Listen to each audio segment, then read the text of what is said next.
بعد أي انفصال في لحظة صعبة جدا بيمر بيها أي حد. فجأة بتلاقي نفسك لوحدك. الناس اللي كنت متعود تبعت لهم تفاصيل يومك اختفوا. الصبح مفيش رسالة صباح الخير. في الشغل أو الجامعة مفيش الشخص اللي كنت بتفضفض له أول ما يحصل معاك موقف. بالليل مفيش مكالمة طويلة ولا ضحكة قبل ما تنام.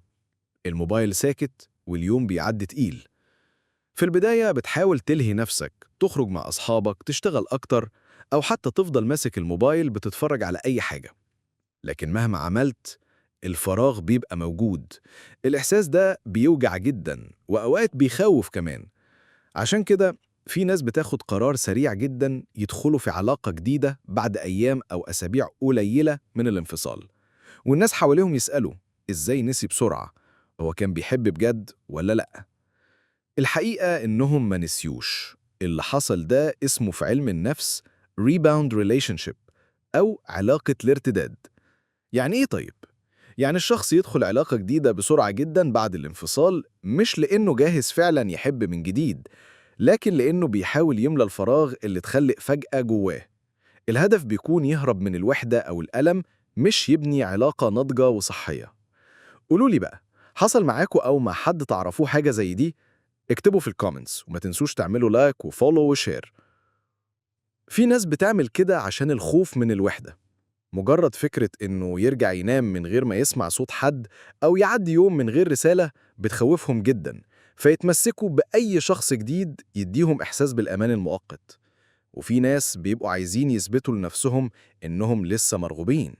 ساعات الانفصال بيكسر ثقتهم في نفسهم، يحسوا إنهم اترفضوا أو مش كفاية، فيدخلوا علاقة بسرعة كأنهم بيقولوا لنفسهم أو للي سابهم: بص أنا لسه محبوب. وفي كمان اللي بيهرب من المشاعر المؤلمة، الحزن والزعل والإحساس بالفقد، مشاعر تقيلة مش الكل بيعرف يتعامل معاها. فبدل ما يواجهها يدفن نفسه في علاقة جديدة عشان يلهي نفسه عن وجعه. الأمثلة حوالينا كتير. بنت كانت مرتبطة 3 سنين، العلاقة خلصت فجأة. بعد أسبوعين نزلت صور مع شخص جديد. الناس استغربوا، هو ازاي بسرعة كده؟ بس هي من جواها ما كانتش مستعدية فعلا.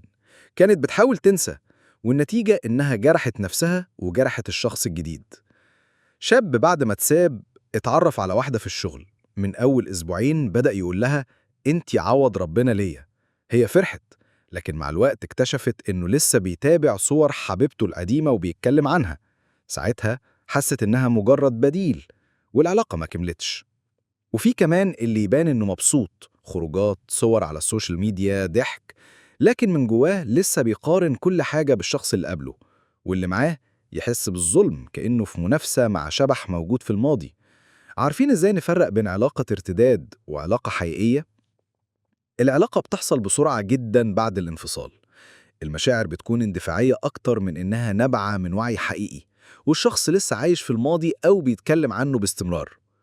ولو حصل معاك أو مع حد قريب منك حاجة شبه دي، شاركونا في الكومنتس، واعمل لايك وفولو وشير عشان يوصل للي محتاج يسمعه. نصيحتي ليك في الآخر: أصعب حاجة بعد الانفصال إنك تواجه نفسك ومشاعرك، بس صدقني ده الطريق الوحيد الصح. ادي لنفسك وقت، عيش حزنك، اتكلم مع أصحابك أو مع متخصص، اكتب اللي جواك. المهم إنك ما تقفزش بسرعة لعلاقة جديدة لمجرد إنك مش عايز تحس بالفراغ. لما تكون جاهز فعلا هتدخل علاقة أنضج وأقوى، وتقدر تدي الطرف التاني حب صادق مش مجرد هروب. اعمل لايك وفولو وشير وخلي النصيحة دي توصل للي محتاجها.